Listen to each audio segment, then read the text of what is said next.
All right, I have an R290 cooler. That's not cooling.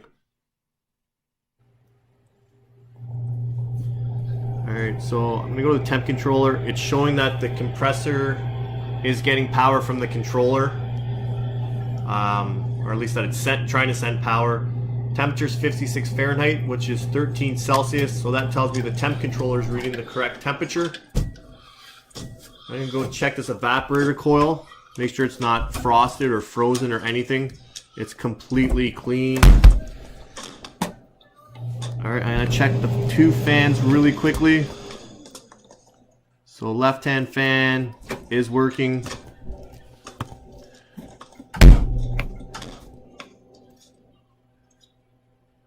And my right side fan's working as well.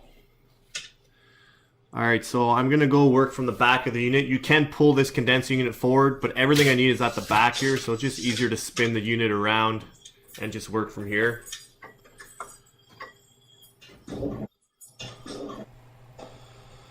Alright, so my condenser fan is running. I'm going to check if my compressor's running. So we're getting 0.97 amps. So I'm kind of leaning towards a restriction or a leak in the system. And okay, compressor just ramped up. You can hear that chattering noise. It's almost like the compressor's pulling down and stopping.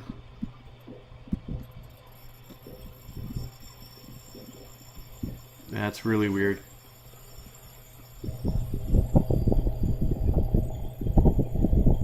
Alright, so I'm gonna go ahead and gauge up here. If you look at my filter dryer, there's no high side access port. So when they charged this unit and did all the work and did their evacuation and all that, they were only working from the low side. So I'm only gonna get half of the story here, unfortunately. I could tap into anywhere on the discharge line, but then I would have to braze that hole again, and I just don't want to go through that. So let's see if we can figure it out from here. So line tap is on the suction line. I make sure I tighten that thing down pretty tight. And now I'm gonna pierce the line. I'm gonna go all the way down. And we're gonna back off and see what happens to our pressure. So our pressure's gone up to 83.9. Alright, so now I'm gonna get a call for cooling. We're at 87 PSI.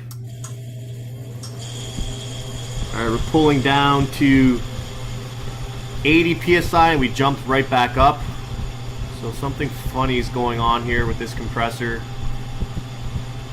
85 PSI, we're barely pulling down. So I'm going to take an amp draw, make sure that it is running. Alright, so I have 0.9 amps, so my compressor is running. 83 PSI.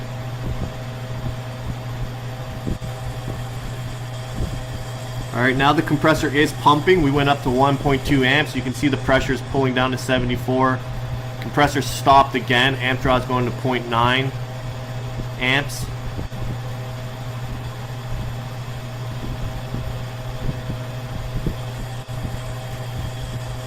Now my compressor is pumping again, and it stopped almost immediately.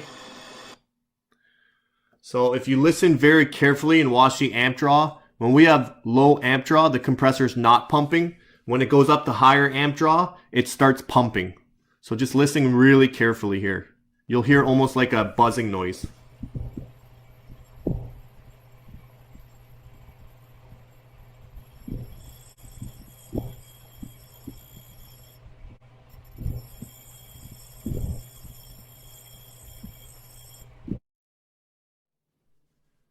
So I did replace all the start components, and I'm still having this exact same issue. Alright, so first thing we're going to do is determine what our section pressure should be. Now because we have a cap tube, it's going to be a fixed pressure. So how we determine that is we take the evaporator TD. In this case the TD is equal to 20 Fahrenheit. So we're going to take our desired box temperature, so 35 Fahrenheit. We're going to subtract that evaporator TD. And that's going to give us our 15 Fahrenheit. So now we're going to go and find our 15 Fahrenheit on the PT chart. So 15 Fahrenheit corresponds to 36.3 psi.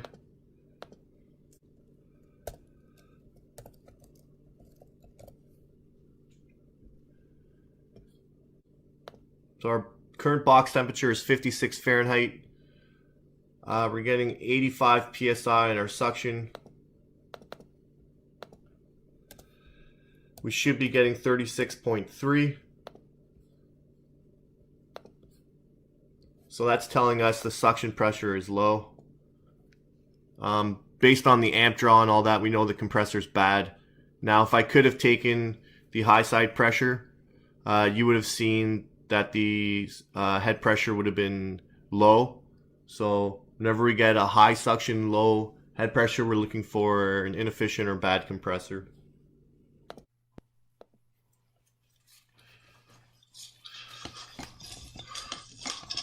Alright, so I'm going to let the refrigerant out. Because it's R290, we cannot reclaim it. Obviously, make sure there's nothing that's combustible around. This kitchen actually does not have any gas appliances. Now, if you were anywhere that had combustibles or anything that's combustible, there's actually a bag that you can reclaim that into. Okay, so I've sweated in an access port now, and I've sweated in the filter dryer. I just torqued in that Schrader valve. Now, I've left that end of the filter dryer. I've left that end of the filter dryer closed, okay, like it came from the supplier. And I've left my cap tube open. That's because I want to blow out my cap tube, okay?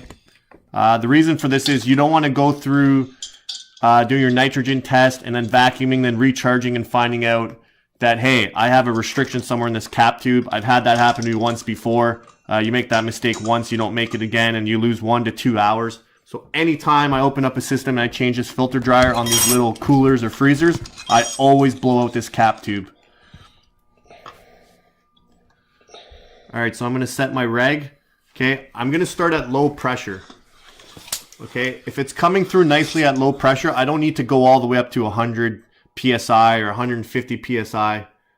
Okay, and then, but my goal here is to run it at the design pressure. So my design pressure is 35, but I'm going to run it all the way down to 10 psi. I want to make sure I have good pressure. Okay, so I have good pressure now. I'm going to close my manifold gauge. We're about 35 psi, so that's going to be our operating pressure. I have great pressure here.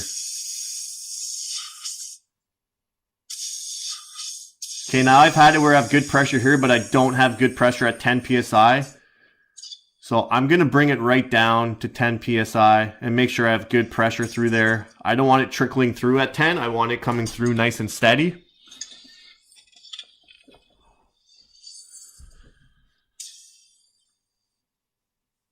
So we're coming down nicely here.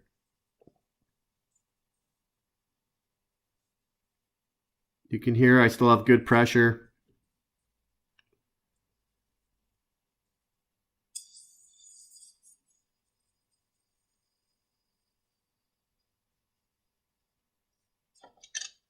So we'll bring it down to 10. So I'm pretty confident here that we don't have a restriction. All right. Still really good pressure.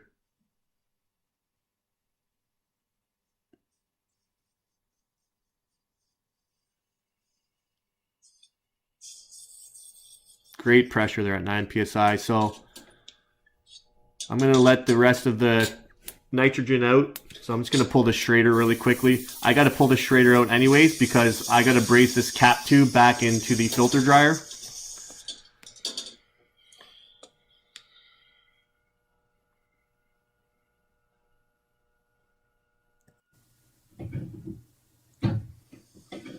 Alright, so I've brazed that cap tube back into the filter dryer.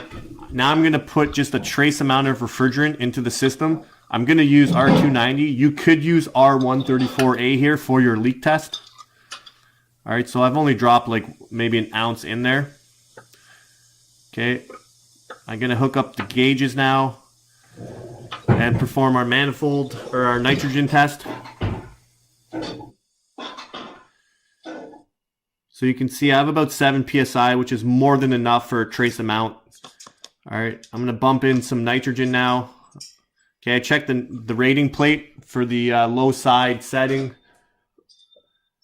gonna make sure I don't go above that. In this case, I'm allowed to go up to 165 on the low side. I'm gonna go nowhere close to that.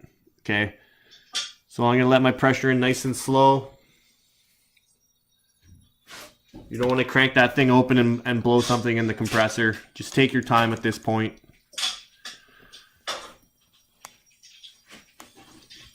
And then as it's filling up now, I'm just going to quickly pass my hand over to make sure there's no obvious leaks. I don't want to dump in like 100 psi and then be like, oh, there's a leak. But I was pretty thorough with brazing and obviously used my inspection mirror and took my time. But that's just a habit. I always just check the joints with my hand before I get up to 100.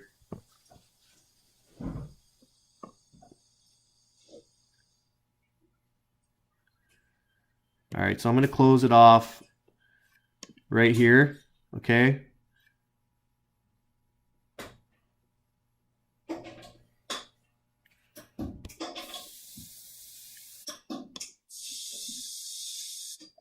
Okay, as my system's trying to equalize now, I'm going to do a leak test with my combustible leak detector. Okay, I always hit up the O-rings on my gauges first. Just make sure they're not leaking. Those things, it doesn't take much for those to get damaged. Okay, so we're good there. Now I'm gonna go check the suction port here that I brazed onto the stubby of the compressor. I'm gonna go all the way around the joint. Just really take my time. I'm not really in a rush to do this. If this portion here takes 2-3 minutes, really, who cares? I'm waiting for the system to equalize anyways. Alright, so I go hit up my suction line. Then I'm going to hit up my discharge line.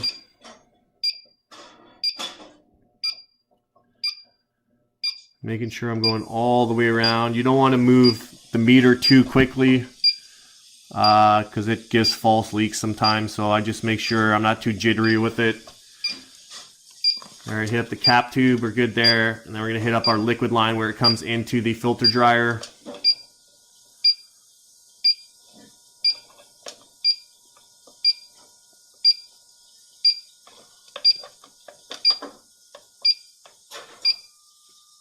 And so far so good. I'm happy with that. So now we're going to go do our standing pressure test. Our system did equalize at 116.3 and 119.4. I usually go in 10 minutes intervals. We'll come back in 10 minutes. Alright, we came back. This thing hasn't changed. We're all good. I'm going to let the nitrogen out now. So I removed all the nitrogen. I'm going to put on my core removal tool to remove that Schrader valve, because I'm going to pull an evacuation right now. So we're hooked up.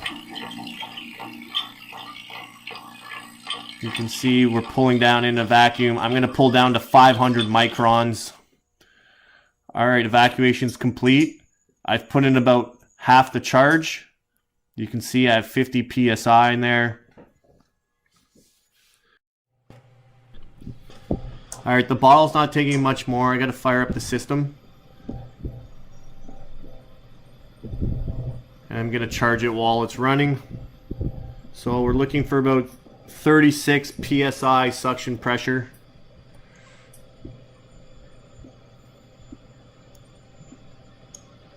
So I'm going to slowly charge it back in. Get our critical charge to 4.5 ounces and then see if it corresponds to our pressure. So we're at 4.5 now. Sorry, you can't really see that on the scale. The light's not really in the best angle there. And our suction pressure is coming up. We're at 72 Fahrenheit ambient. We're almost at 35 suction pressure. Alright, so we already figured out the suction pressure should be 36.3 psi. Now we're going to go figure out what our head pressure should be. So we're going to go ambient temperature plus 30 Fahrenheit. So in our case, it's 71. I'm just going to put 70 just because this chart isn't super accurate. It goes up by 5-degree increments. So 70 Fahrenheit plus 30 Fahrenheit is going to give us 100 Fahrenheit. So if we go over to our PT chart, 100 Fahrenheit equals 173.9.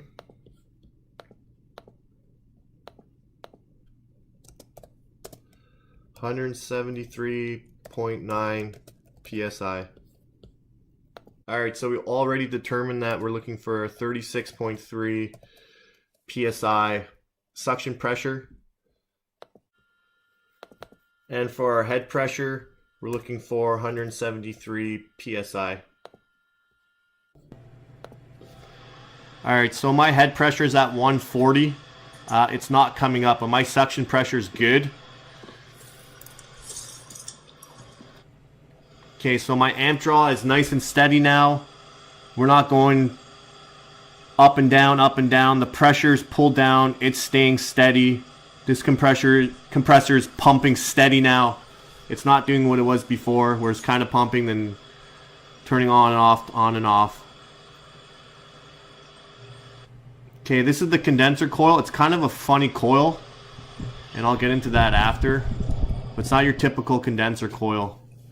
And we got down to temperature 3 Celsius and we've cycled off. Alright, so the only thing that didn't work out there was the head pressure. Now that 30 condenser split I use is a theoretical one. Because this is like an overseas unit, I can't really contact the manufacturer to find out is it a 30 condenser split. So in this case it was a 15 condenser split. I showed the condenser coil really quickly there. It's not your typical fin tube one. It was like a wire tube one that you'll see like on a domestic kind of application. So based on that, I'll take notes of that and know if later down the line, if I ever have a condenser that looks like that, to look for a 15 or 20 condenser split. There are units that use 20 condenser splits, like Trolson, for instance, or sometimes Terracin will use 20 condenser split. So 30 is just kind of like a theoretical that I use to calculate my head pressure off the ambient for the condenser split. Now the second part there, the compressor amp draw was amping up and down, up and down. Now this is the third compressor that I've seen done this. So it seems to be an ongoing issue, but it's kind of a good hint to look at so that you know what to look for if you ever see a compressor, or I guess an Embraco compressor that's ramping up and down like that.